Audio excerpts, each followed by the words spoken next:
اعوذ باللہ السمیع العلیم من الشیطان الرجیم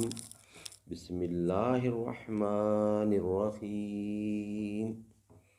اللہم انی استخیرک بعلمک واستقدرک بقدرتک واسألک من فضلک العظیم فإنك تقدر ولا أقدر وتحلم ولا أحلم أنت علم الغيوب اللهم إن كنت تحلم أن هذا الأمر خير لي في ديني ومعاشي وعاقبة أمري فاقدره لي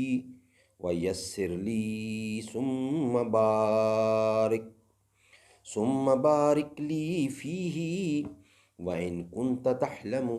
أن هذا الأمر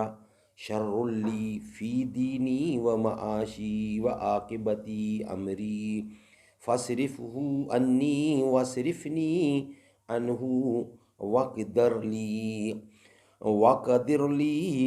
واقدر لي الخير حيث كان ثم رضني به صدق اللہ العلی العظیم۔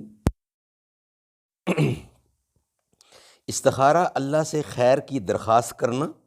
اور امید رکھنا اور یقین کا نام ہے استخارہ۔ منظور کرنا اللہ کی مرضی ہے کہ منظور کرے نہ کرے، یا وہ آپ کو کوئی جلدی علامت بھی دکھا دے، لیکن یہ بات پکی ہے کہ آپ کے حق میں جو بہتر ہوگا وہ اللہ کر دے گا۔ اب آپ کے دل میں خود بخود خیال آ جائے گا کہ وہ کیا کرنا ہے۔ اللہ تعالیٰ کو جب بھی آپ مانگیں گے وہ ہر صورت دیتا ہے، آپ کا یقین اور امید ہونی چاہیے،